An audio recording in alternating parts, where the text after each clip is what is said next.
അപ്പോൾ ഏകദേശം 5 മാർക്ക് ഒരേ നേച്ചറുള്ള ഒരു ചാപ്റ്റർ ആണ്. പോരാത്തതിന് ഏകദേശം ഒരേ വലിപ്പമാണ്. പക്ഷേ 5നേക്കാട്ടിലും കുറച്ചുകൂടി കൂടുതൽ കാര്യങ്ങൾ 6 പഠിക്കാനുണ്ട്. ഓക്കെ, ഏതാണ് അപ്പോൾ നമ്മുടെ സോഷ്യൽ റെസ്പോൺസിബിലിറ്റി എന്ന് പറയുന്ന വളരെ പ്രധാനപ്പെട്ട 6ാമത്തെ ചാപ്റ്റർ ആണ് നമുക്ക് വരുന്നത്.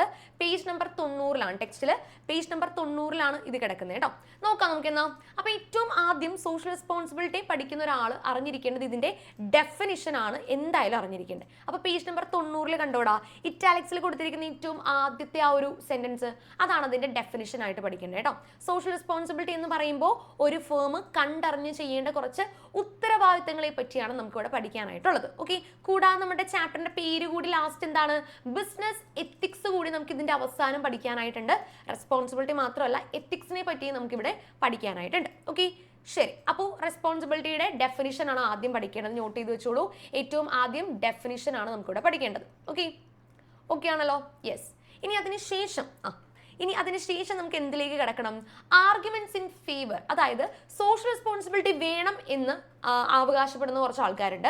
അതിനെ എന്ത് ചെയ്യുന്നത്, ഫേവർ ചെയ്യുന്ന കുറച്ച് പോയിന്റ്സ് ആണ് നമുക്ക് ആദ്യം, പോസിറ്റീവ് ആയിട്ടുള്ള പോയിന്റ്സ് ആണ് നമുക്ക് ആദ്യം പഠിക്കാനായിട്ടുള്ള കേട്ടോ. നോക്കിക്കേടാ, page number 90 arguments for social responsibility.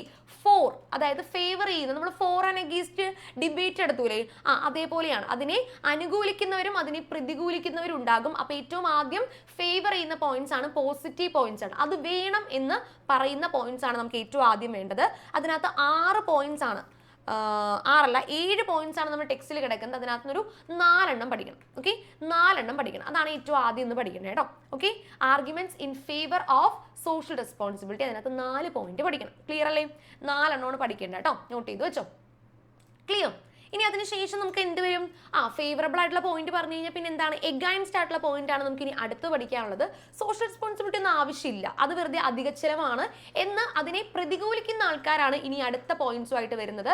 അപ്പോൾ നോക്കിക്കേടാ, അതിനകത്തേക്ക് കിടക്കുമ്പോൾ നമുക്ക് 4 പോയിന്റ് ആണ് ടെക്സ്റ്റിൽ കിടക്കുന്നത്. 3 പഠിക്കാം. ഓക്കെ, 4 ഉണ്ട്, 3 പഠിക്കാം. ക്ലിയർ അല്ലേ? ഓക്കെ ആണെങ്കിൽ ടാറ്റ നീ യെസ്, അത് ഓക്കെയാണ്. ഇനി അതിനുശേഷം ഭയങ്കര സിമ്പിൾ ആയിട്ടുള്ളൊരു കാര്യമാണ് അടുത്തത് പഠിക്കാനായിട്ടുള്ളത്, കൈൻഡ്സ് ഓഫ് സോഷ്യൽ റെസ്പോൺസിബിലിറ്റി. ഇവന്മാരെ എക്സാമിന് ചോദിക്കാറുണ്ട്, എപ്പോഴെപ്പോഴും ചോദിക്കുന്ന കുറച്ച് ആൾക്കാരാണ്. നോക്കിക്കേടാ, ഏതൊക്കെയാണ് ടൈപ്സ്, കൈൻഡ്സ് അല്ലെങ്കിൽ ടൈപ്സ് എന്ന് നമുക്ക് പറയാം അല്ലേ.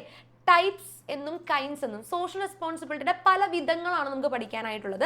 ഏറ്റവും ആദ്യം എക്കണോമിക് റെസ്പോൺസിബിലിറ്റി ആണ്.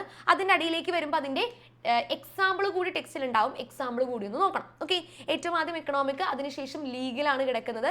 പിന്നീട് നമ്മുടെ ടെക്സ്റ്റിലേക്ക് വരുമ്പോൾ അതിനകത്ത് എത്തിക്കൽ റെസ്പോൺസിബിലിറ്റി എന്ന് പറഞ്ഞാൽ തൊട്ടടുത്ത പേജിൽ കിടക്കുന്നുണ്ട്. പിന്നെ ഡിസ്ക്രിഷണറി റെസ്പോൺസിബിലിറ്റി. അങ്ങനെ 4 പഠിക്കണം കേട്ടോ. ഇതിനകത്ത് നമുക്ക് സ്കിപ്പ് ചെയ്യാനൊന്നുമില്ല, 4 പേരെയും പഠിക്കണം. കാരണം ഏത് വേണമെങ്കിലും എക്സാമിന് ചോദിക്കാം. ഓക്കെ, അപ്പൊ 4 പേരെയും പഠിക്കണം. ക്ലിയർ അല്ലേ?